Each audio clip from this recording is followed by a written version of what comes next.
Commander Vextel stood before the massive display screen in the Strategic Institute of Warfare, his three eyes focused on the data streaming across the surface.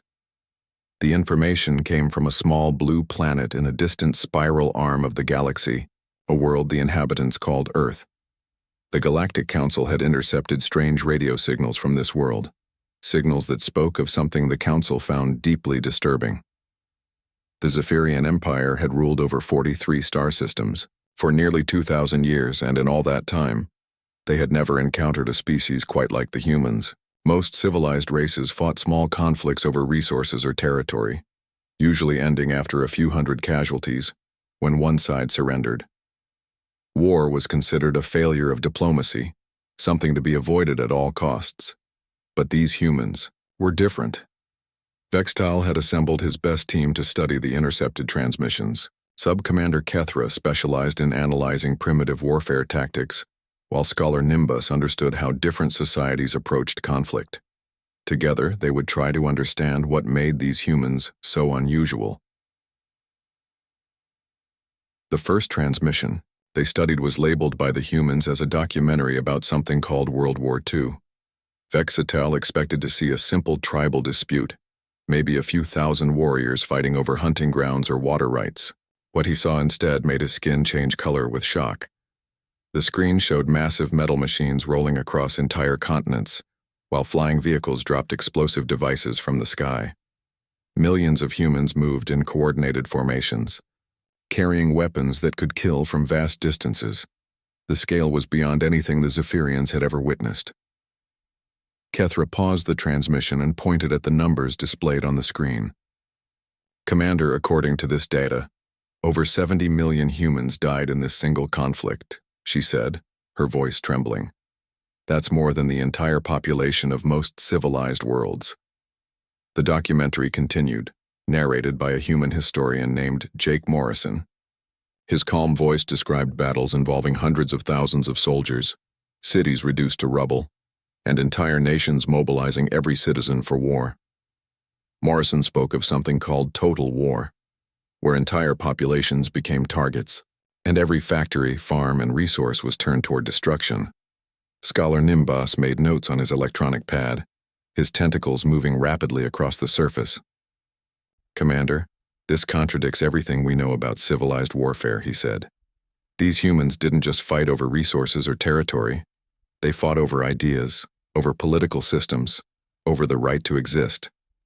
The transmission showed a place called Stalingrad, where humans fought building by building, room by room for months. The camera panned over endless ruins where millions of humans had killed each other with a determination that made Vextel feel sick. In Zephyrian warfare, such losses would have ended the conflict immediately, with both sides suing for peace. But the humans kept fighting. Morrison explained how the humans had developed something called the industrial war machine. Entire nations converted their peacetime industries to produce weapons, vehicles, and supplies for their armies. Factories that once made household goods now created tanks and aircraft. Citizens who had never seen combat worked day and night to support soldiers they would never meet. The Zephyrians watched archived footage of human factories producing thousands of aircraft, tanks, and weapons every month. The sheer scale of production dwarfed anything in the Zephyrian Empire, despite humans being confined to a single planet. Vextel paused the transmission and looked at his team. How many active military personnel does our empire maintain? He asked. Kethra consulted her data pad. Approximately 12 million across all 43 systems, Commander. And these humans, confined to one world, mobilized over 100 million soldiers for this single conflict, Vextel said slowly. They turned their entire civilization into a weapon. The documentary showed human leaders making decisions about battles involving millions of lives. A human general named Carl Hughes discussed strategy with the same calm tone that Zephyrian merchants used to negotiate trade agreements. The casual way humans planned massive destruction was perhaps more disturbing than the destruction itself. Scholar Nimbus highlighted another troubling aspect. Commander, observe how quickly they adapted their tactics, he said, showing footage of human military evolution during the conflict. At the beginning, They fought with relatively simple strategies. By the end, they were coordinating land, sea, and air forces across multiple continents simultaneously. The humans had developed something the Zephyrians had never seen: the ability to learn and improve their warfare while actively engaged in combat. Most civilized species planned their military operations carefully before any conflict began. The idea of changing tactics while fighting was considered impossible and dangerous, but humans seemed to thrive on it. The transmission showed human soldiers adapting to new weapons and tactics within weeks of encountering them. When faced with a new threat, they didn't retreat to develop countermeasures over months or years. They improvised solutions immediately, often while under direct attack. Morrison described the human concept of combined arms warfare, where different types of military units worked together in ways that multiplied their effectiveness. Infantry, armor, artillery, and air support moved as a single coordinated force. The complexity of such coordination was staggering to the Zephyrian observers. In our military doctrine, we use overwhelming numbers to ensure victory, Vextal said. These humans achieved the same result through coordination and innovation. The most disturbing part came when Morrison discussed human weapons development during the war. The humans had started the conflict with relatively simple firearms and vehicles. By the end, they had developed guided missiles, jet aircraft, and something called radar that could detect approaching enemies from vast distances. But the final revelation made Vextal's blood run cold. The documentary mentioned that humans had developed and actually used weapons of mass destruction, atomic bombs that could destroy entire cities with a single blast. They had created weapons capable of ending their own civilization and had used them against their own species. Kethra stared at the screen showing the aftermath of these atomic weapons. Commander, they didn't just build these weapons as deterrents, they actually used them. The implications were staggering. Humans had created the power to destroy their own world and had demonstrated their willingness to use it. They fought not just to win territory or resources, but with an intensity that suggested they viewed warfare as an extension of their very nature. As the transmission ended, Vextal realized that his team had only begun to understand what made humans dangerous. This was just one conflict from their recent history, and Morrison had mentioned that humans had been fighting wars for thousands of years. Begin analysis of their other conflicts, Vextal ordered. We need to understand if this was an exception, or if this is how humans always fight. His team exchanged worried glances. They had expected to study primitive tribal warfare. Instead, they had discovered a species that had weaponized civilization itself. 3 days had passed since Commander Vextal and his team first witnessed human warfare, and the initial shock had transformed into systematic dread. Sub-Commander Kethra had compiled data from dozens of human conflicts, creating a pattern, analysis that made the Zephyrian military doctrine seem primitive by comparison. The morning briefing began with Kethra presenting her findings to the assembled team. Her normally steady voice carried an undertone of fear as she activated the holographic display showing human military evolution across time. Commander, I've traced human warfare from their ancient period through to their modern era, she began, manipulating the display to show a timeline spanning several thousand years. What we discovered in World War II was not an exception. It was the logical result of continuous military innovation that spans their entire recorded history. The display showed ancient humans fighting with bronze weapons, then iron, then steel. But unlike other species that might spend centuries perfecting each technological advancement, humans seem to leap from one innovation to the next within decades or even years. Scholar Nimbus added his own disturbing observations. Each major conflict introduces revolutionary changes that render previous tactics obsolete, he said, highlighting specific battles on the timeline. They don't simply refine their existing methods, they completely reinvent warfare itself. The team studied footage of a human military analyst named Dr. Susan Blake, intercepted from what appeared to be a lecture at a human military academy. Blake explained the concept of military evolution, with the same academic detachment that Zephyrian scholars use to discuss art or literature. Blake described how humans had developed something called blitzkrieg tactics during their Second World War. The idea involved using speed and coordination to overwhelm enemies before they could react. Fast-moving armored units supported by aircraft would punch through enemy lines, creating chaos and confusion that allowed smaller forces to defeat much larger ones. This contradicts every principle of civilized warfare, Vextal observed. We use overwhelming numbers and careful planning to minimize casualties and ensure certain victory. But humans seem to prefer tactics that maximized chaos and uncertainty. They deliberately created confusion on the battlefield, using it as a weapon against their enemies. The concept was so alien to Zephyrian thinking that it took the team several hours to understand how such tactics could be effective.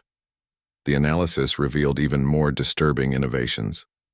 Humans had developed something called guerrilla warfare, where small groups of fighters could tie down much larger conventional forces using hit-and-run tactics. The idea that a few hundred humans could effectively resist armies of thousands went against everything the Zephyrians understood about military mathematics.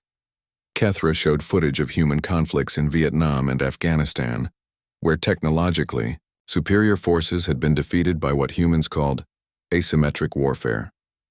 They don't accept defeat when facing superior numbers or technology, she reported. Instead, they changed the rules of engagement entirely. The team watched archived footage of human military leaders discussing strategy with a casualness that bordered on the terrifying. A general named Carl Hughes, recorded during what appeared to be a staff meeting, talked about nuclear warfare options with the same tone Zephyrian commanders used to discuss supply logistics. Hughes explained the concept of mutually assured destruction to his staff. The idea was simple but horrifying. Both sides would build enough nuclear weapons to completely destroy each other, ensuring that any nuclear attack would result in the attacker's own annihilation. The humans had essentially turned their own extinction into a defensive strategy. They threatened to destroy themselves to prevent their enemies from winning, Scholar Nimbus said, his voice barely above a whisper.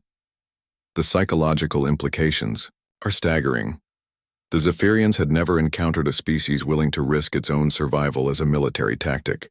The concept violated every instinct for self-preservation that drove civilized behavior throughout the galaxy. But perhaps most disturbing was the discovery of human military education.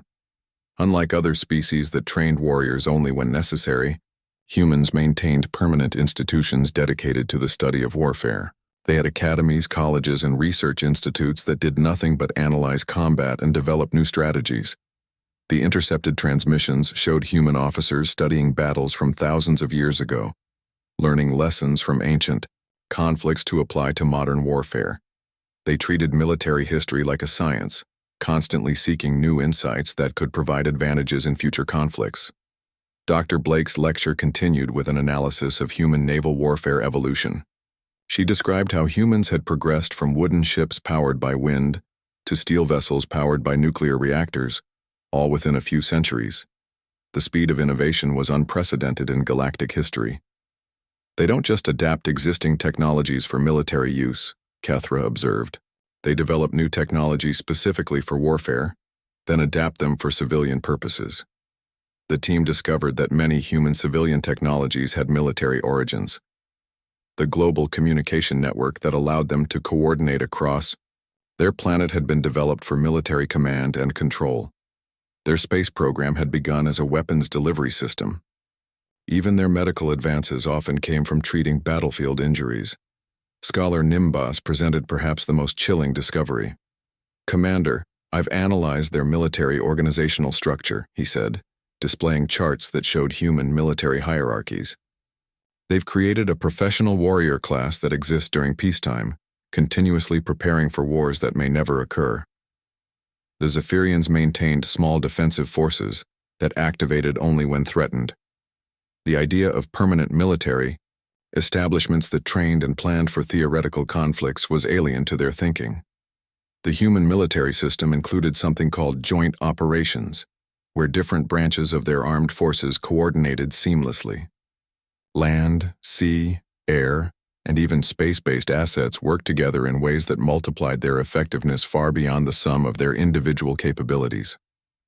The team watched footage of human military exercises where thousands of personnel practiced complex maneuvers involving multiple types of equipment and tactics. These exercises simulated battle conditions with remarkable accuracy, allowing humans to refine their skills without actual combat. They practice warfare like other species practice art or music, Vextal observed. It's not something they do, when necessary. It's something they perfect as an ongoing discipline. The transmission showed human military leaders discussing something called operational security and intelligence warfare. Humans fought battles with information as much as with weapons, trying to understand their enemies while concealing their own intentions. Dr. Blake explained how humans gathered intelligence about their enemies' capabilities, intentions, and weaknesses. They used technology, human agents, and analysis of public information to build detailed pictures of potential threats. The sophistication of their intelligence systems rivaled those of galactic civilizations with access to faster-than-light communication. As the day's analysis session ended, Vextal looked at his team's increasingly worried faces. They had expected to study primitive tribal warfare, and instead had discovered a species that had turned military innovation into an art form. Begin analysis of their individual military leaders, Vextal ordered. I want to understand how their command structure functions and how they make strategic decisions. Kethra and Scholar Nimbus exchanged glances. They were beginning to realize that studying human warfare was like trying to understand an entire alien philosophy of conflict, one that seemed to view warfare not as a failure of civilization, but as its ultimate expression. The humans didn't just fight wars. They had made warfare the driving force behind their technological, social, and intellectual development. They were a species that had weaponized progress itself. Commander Vextal entered the analysis chamber to find his team staring at the display screens in what could only be described as horrified fascination. Scholar Nimbus had spent the entire night reviewing human military innovations, and his normally composed demeanor had cracked under the weight of what he had discovered. Commander, we need to discuss what we've found, Kethra said without her usual formal greeting. The humans have developed military concepts that challenge everything we thought possible about organized warfare. The main display showed intercepted footage of a human military officer named Captain Lisa Grant, conducting what appeared to be a training briefing. Grant stood before a group of human soldiers, calmly explaining something called amphibious assault operations. The concept alone was enough to disturb the Zephyrian observers. Grant described how human forces could launch coordinated attacks from the sea, land, air, and even space simultaneously. The complexity of such operations required precise timing and communication across multiple domains of warfare. Most civilized species barely managed to coordinate two types of military units, but humans routinely planned operations involving dozens of different military specializations. Watch this section, Commander, Scholar Nimbus said, highlighting a portion of Grant's presentation. She's describing an assault on a fortified position that involves naval bombardment, airstrikes, ground troops, and specialized units operating behind enemy lines, all happening within a 6-hour window. The level of coordination required for such operations was staggering. Every element had to function perfectly, or the entire operation would fail catastrophically. Yet Grant discussed these complex maneuvers as if they were routine military procedures. Kethra had analyzed dozens of similar briefings and found that humans regularly planned and executed operations that would be considered impossible by Zephyrian standards. They don't just overcome obstacles, Commander, she reported. They turn obstacles into advantages. The team studied archived footage of human special operations forces, small elite units that operated independently behind enemy lines. The concept violated every principle of Zephyrian military doctrine, which relied on overwhelming numbers and secure supply lines. A human colonel named Ryan Martinez, recorded during what appeared to be a military academy lecture, explained how special operations units could accomplish strategic objectives with minimal support. These small teams of highly trained humans could infiltrate enemy territory, gather intelligence, conduct sabotage, or eliminate high-value targets. Commander, a typical Zephyrian military operation involves thousands of soldiers supported by extensive logistics networks, Kethra observed. These humans achieved similar results with teams of 5 to 10 individuals. The efficiency was terrifying. While the Zephyrians needed massive resources and careful planning to accomplish military objectives, humans could achieve the same results with minimal resources and maximum flexibility. Martinez described something called asymmetric warfare, where technologically inferior forces consistently defeated superior opponents through tactical innovation. The humans had studied their own defeats and developed methods to turn weakness into strength. The display showed historical examples of human asymmetric warfare, from ancient times through modern conflicts. In each case, smaller human forces had defeated larger, better-equipped enemies by refusing to fight according to conventional rules. They don't accept the limitations of their situation, scholar Nimbus observed.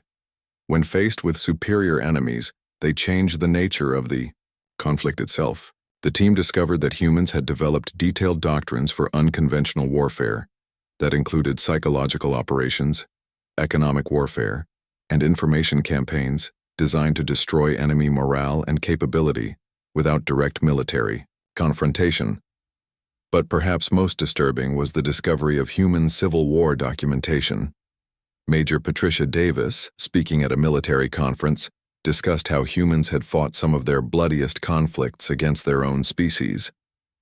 Davis explained how the American Civil War had driven rapid innovation in military technology and tactics. Humans fighting other humans had developed new weapons, communication systems, and logistical methods specifically designed to counter their own military capabilities. They study themselves as potential enemies, Bextal said slowly. They develop tactics to fight against their own military systems. The implications were staggering. Humans didn't just prepare to fight alien enemies, they prepared to fight themselves, constantly developing countermeasures to their own military innovations. The team analyzed footage of human war games and military exercises, where different human forces practiced combat against each other using different tactical doctrines. These exercises helped them identify weaknesses in their own systems while developing new methods of warfare. Scholar Nimbus presented his analysis of human contingency planning, discovering that humans had developed theoretical strategies for scenarios that Zephyrians had never considered.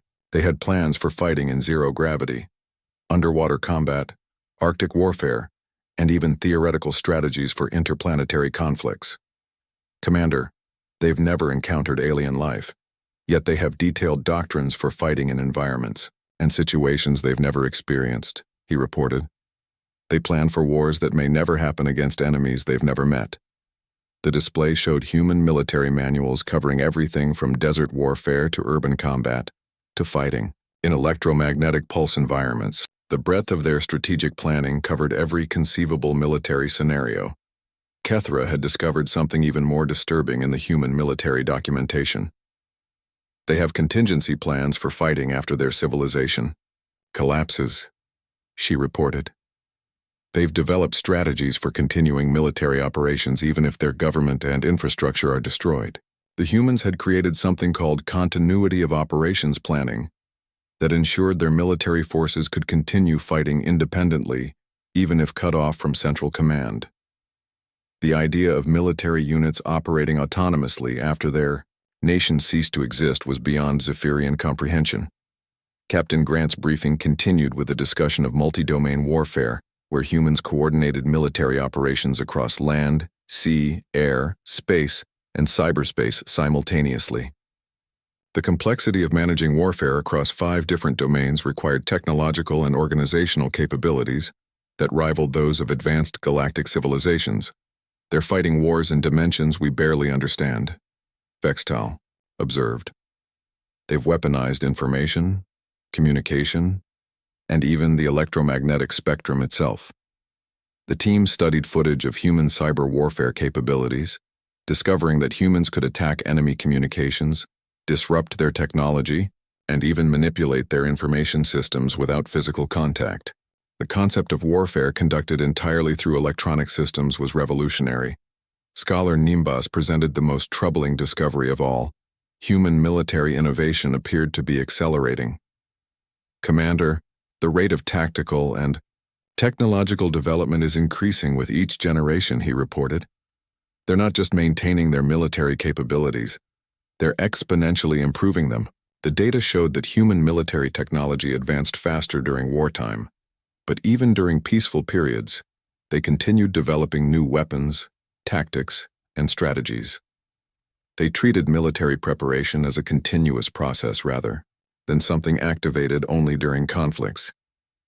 The session concluded with analysis of human military leadership development. The humans had created systematic methods for identifying, training, and promoting military commanders who could handle the complexity of their advanced warfare systems. Colonel Martinez discussed leadership principles that emphasized adaptability, initiative, and the ability to make critical decisions with incomplete information under extreme pressure. These qualities were essential for commanding the complex, multi-domain operations that humans considered routine. As the analysis session ended, Vextal looked at his team's exhausted faces. They had spent days studying human military innovations and barely scratched the surface of what appeared to be an entirely alien approach to warfare. Begin analysis of human military logistics and industrial capacity, he ordered. I need to understand how they sustain these complex operations. The team members exchanged worried glances. Each new aspect of human military capability they studied revealed another layer of sophistication that challenged their understanding of what was possible in warfare. They were beginning to realize that humans had developed military systems that surpassed those of civilizations, with access to faster-than-light travel and interstellar resources. The humans had accomplished all of this while confined to a single planet, suggesting capabilities that could prove devastating if they ever achieved interstellar travel. The analysis chamber had taken on an atmosphere of growing unease as Commander Vextal's team delved deeper into human military capabilities. What they discovered about human adaptability and logistics capabilities shattered their understanding of what a single-planet civilization could accomplish.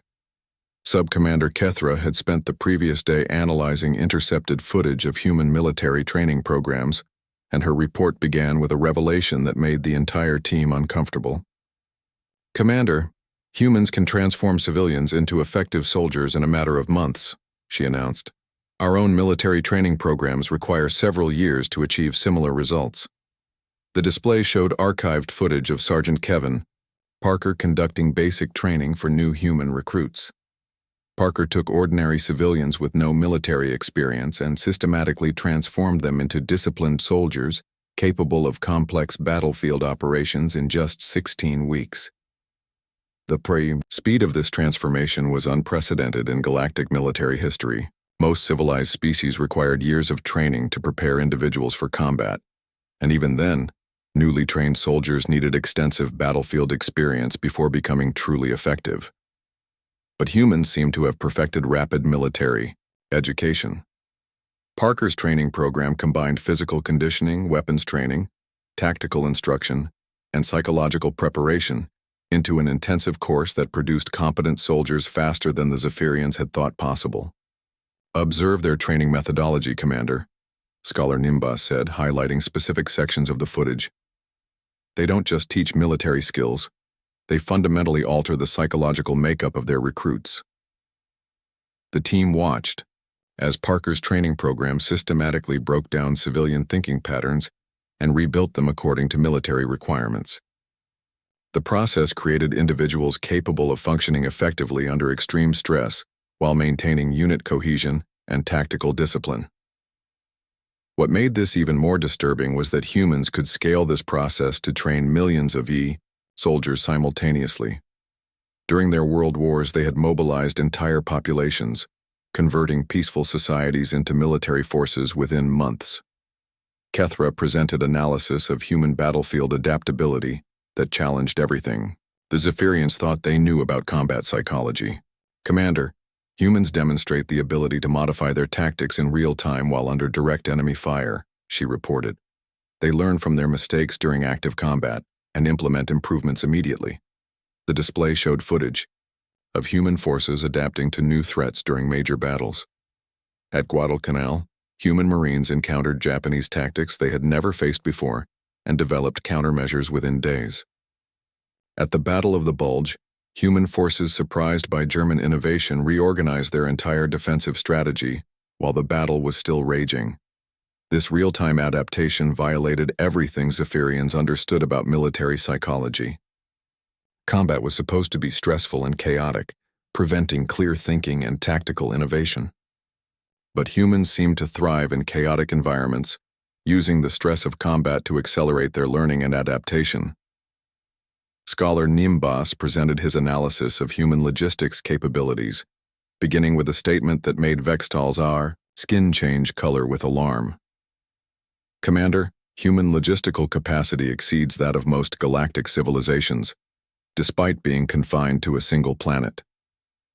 The evidence was overwhelming.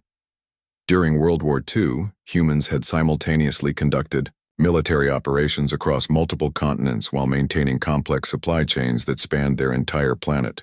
They had coordinated the movement of millions of personnel, billions of tons of equipment, and countless supporting resources across vast distances. The display showed documentation from Major Nicole Thompson, a human logistics officer who managed supply operations for multiple theaters of war simultaneously. Thompson coordinated the production, transportation, and distribution of everything from food and fuel to ammunition and medical supplies across global distances. Their organizational capabilities are staggering, Scholar Nimbas continued. They can mobilize their entire planetary industrial capacity for military purposes within months. The team studied footage of human wartime industrial conversion, watching as factories that produced civilian goods were rapidly modified to manufacture military equipment. The speed and efficiency of this conversion process demonstrated a level of economic flexibility that the Zephyrian Empire, with its carefully planned industrial systems, could not match. But perhaps most disturbing was the discovery that humans actively sought combat experience.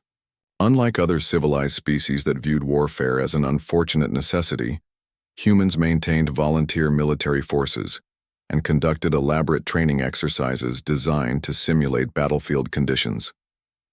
Kethra showed footage of human military exercises where entire divisions practiced complex operations using live ammunition and realistic scenarios. These war games consumed enormous resources and carried significant risks, but humans conducted them regularly to maintain military readiness during peacetime.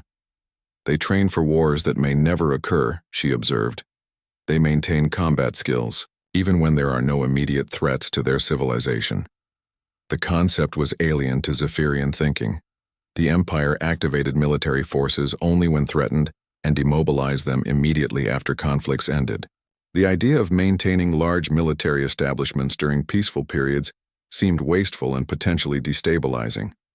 But humans had made military preparedness a permanent aspect of their civilization. They maintained armies, navies, air forces, and specialized units during peacetime, continuously training and upgrading their capabilities against theoretical future threats. Scholar Nimbas presented analysis of human military innovation during the Cold War period, a time when major human powers were technically at peace but engaged in continuous military competition. Commander, they developed increasingly sophisticated weapons and strategies driven purely by theoretical threats, he reported. The footage showed human military leaders like Commander Rachel Stone discussing nuclear strategy, missile defense, systems, and conventional force improvements during a period of relative peace. The humans had created entire industries dedicated to military innovation, employing millions of people to develop weapons and tactics for wars they hoped would never occur. This constant military development had driven rapid technological advancement across human civilization. Their space program, communication systems, computer technology, and even medical advances had been accelerated by military research and development programs. The team discovered that human military thinking extended far beyond traditional warfare concepts. They had developed doctrines for economic warfare, information operations, and psychological campaigns designed to defeat enemies without conventional military confrontation. Commander Stone's archived briefings discussed concepts like strategic deterrence, where the threat of massive retaliation prevented enemies from initiating conflicts. Humans had weaponized the fear of their military capabilities, using the threat of destruction as a tool for maintaining peace. But the most chilling discovery came when the team analyzed human casualty acceptance rates. Captain Amanda Foster, recorded during a strategic planning session, discussed operational scenarios where millions of casualties were considered acceptable costs for achieving strategic objectives. They planned for losses that would end most civilized conflicts before they began, Vextal observed. They factor mass casualties into their strategic calculations as routine planning considerations. The footage showed human military planners calmly discussing nuclear exchange scenarios that would result in the deaths of hundreds of millions of people. They had developed strategies for continuing military operations even after suffering catastrophic losses that would destroy most civilizations. Kethra presented her final analysis with visible distress. Commander, human military adaptability appears to be an evolved survival trait rather than a learned skill, she reported.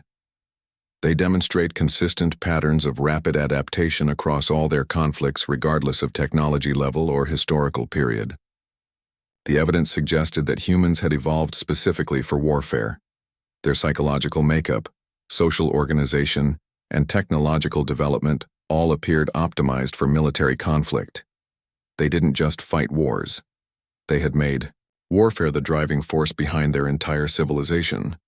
Scholar Nimbus concluded the session with the most disturbing observation of all. Commander, their apparent isolation in the Sol system may not indicate primitive development, he said quietly.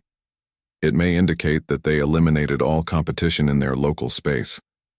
The implication hung in the air like a toxic cloud. If humans were as militarily capable as the analysis suggested, the absence of other intelligent species in their star system might not be coincidental. They might have already demonstrated their capabilities on neighbors who no longer existed to tell the tale. As the session ended, Vextal looked at his team's frightened faces and realized they had uncovered something that would change how the Galactic Council viewed this distant blue planet. The humans weren't just another primitive species developing spaceflight capabilities. Commander Vextal stood alone in the analysis chamber, staring at the final compilation of data that would determine humanity's fate in the galaxy. 2 weeks of intensive study had revealed a species so fundamentally different from known civilized races that the Galactic Council's entire framework for contact protocols would need to be reconsidered. The report he was preparing would be the most important document in Zephyrian military history, and possibly the most terrifying. Every conclusion pointed to the same inevitable truth. Humanity represented something unprecedented in galactic civilization. Subcommander Kethra entered the chamber carrying the final analysis files, her usual composed demeanor replaced by obvious anxiety. Commander, I've completed the comprehensive assessment of human military capabilities across all categories, she reported. The conclusions are more alarming than we initially anticipated. The display activated, showing a complex matrix of human military innovations, organizational capabilities, and strategic doctrines. What emerged was not just a picture of an advanced military civilization, but of a species that had evolved warfare into an art form that transcended conventional understanding. They don't treat warfare as a series of discrete conflicts, Kethra began her presentation. They view it as a continuous process that shapes every aspect of their civilization. Their educational systems, industrial capacity, technological, development, and social organization all serve dual civilian and military purposes. The evidence was overwhelming. Human universities conducted military research alongside academic studies. Their transportation networks were designed to support rapid military deployment. Even their entertainment industry produced content that glorified military service and strategic thinking. Scholar Nimbus arrived with his analysis of human strategic thinking, carrying data files that contained the most disturbing discoveries of their entire investigation. Commander, I've identified patterns in human strategic planning that suggest capabilities beyond those of most galactic civilizations, he announced. The display showed archived footage of General William Cross teaching strategic concepts at a human military academy. Cross discussed something called preparing the battlefield, describing how humans began military operations long before actual combat through economic pressure, information warfare, and psychological manipulation. They wage war continuously, even during peacetime, scholar Nimbus explained. They use economic systems, cultural influence, and information networks as weapons against potential enemies before any shots are fired. The concept violated every principle of civilized conduct between species. The Zephyrian Empire and other galactic civilizations maintained clear distinctions between diplomatic relations and military conflict. But humans seemed to blur these lines, treating all interactions with potential enemies as extensions of warfare. The team had discovered that humans conducted detailed intelligence operations against both enemies and allies, gathering information about military capabilities, economic vulnerabilities, and political weaknesses. They maintained extensive databases of strategic information about every nation on their planet, constantly updating their understanding of potential threats and opportunities. Cross's lecture continued with discussion of information warfare, describing how humans could attack enemy decision-making processes by controlling or manipulating the information available to enemy leaders.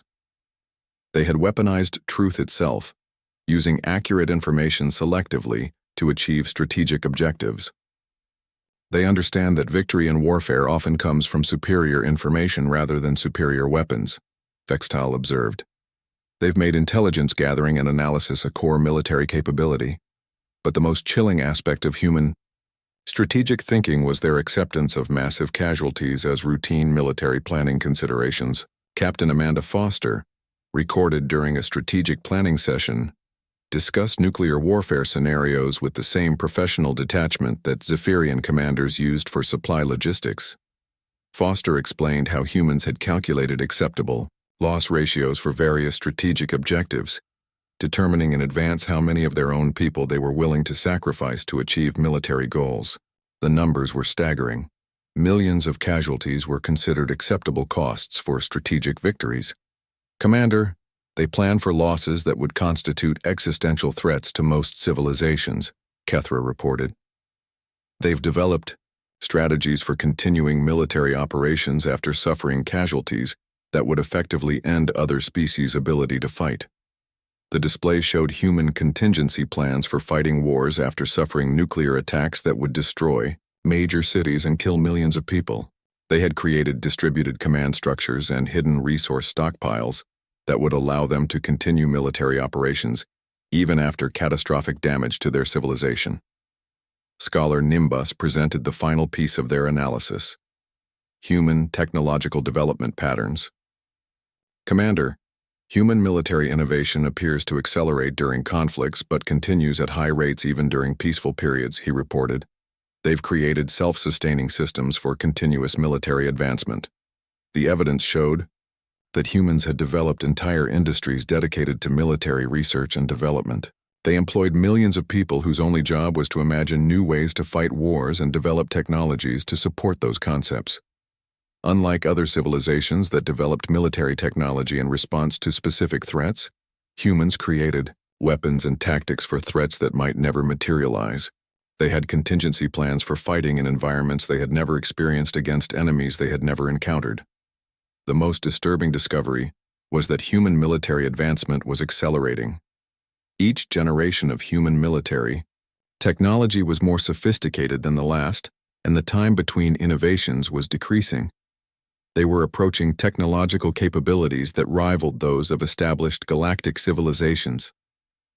They're developing interstellar warfare doctrines despite having never left their own star system, scholar Nimbus concluded. They're preparing to fight wars in space before they've achieved sustainable space travel. The implications were staggering. When humans finally developed faster-than-light travel, they would already have detailed plans for conducting military operations across interstellar distances. They would enter galactic civilization as a fully developed military power, rather than a primitive species learning the rules of interstellar relations. Vextal reviewed the final assessment data and realized that everything they had discovered pointed to a single unavoidable conclusion. Humans were not just another species developing spaceflight capabilities. They were something entirely unprecedented in galactic history. Prepare the final report for the Galactic Council, he ordered. Classification level, existential threat assessment. The report's conclusions were stark and uncompromising. Humanity represented a species that had evolved specifically for warfare, developing capabilities that exceeded those of most established galactic civilizations while confined to a single planet. Their rapid technological advancement, combined with their acceptance of massive casualties and their sophisticated strategic thinking, made them potentially the most dangerous species the galaxy had ever encountered. But perhaps most terrifying was the evidence that humans were already preparing for interstellar conflict. Lieutenant Peter Hayes, observed through intercepted military planning documents, was unknowingly developing theoretical strategies for fighting wars between star systems, having no idea that the aliens his plans might be used against were already watching his work. Vextal made the decision that would define his legacy and possibly save galactic civilization. The report would recommend that humanity be quarantined indefinitely, with no contact permitted under any circumstances. Under no circumstances should this species be provoked, contacted, or underestimated, he wrote in his final summary. They do not fight wars. They are war. The morning after completing his report, Vextal took an unprecedented step.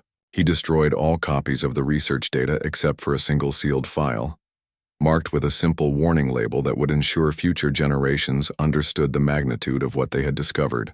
The file was placed in the deepest vaults of the Strategic Institute, locked away with security protocols that would prevent access for centuries. Only a handful of individuals in the entire Zephyrian Empire would ever know what they had learned about humanity.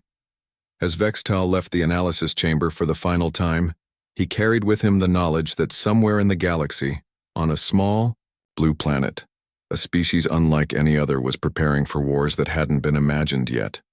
They were building weapons for enemies they had never met, and developing strategies for conflicts that might never occur. But if those conflicts ever did occur, Vextal knew with absolute certainty who would emerge victorious. The humans had spent their entire evolutionary history preparing for that moment, and when it arrived, the galaxy would discover what it meant to face a species that had weaponized civilization itself. The final entry in his personal log was brief, but definitive. Recommendation approved by Galactic Council. Sol system designated as permanent quarantine zone. No exceptions.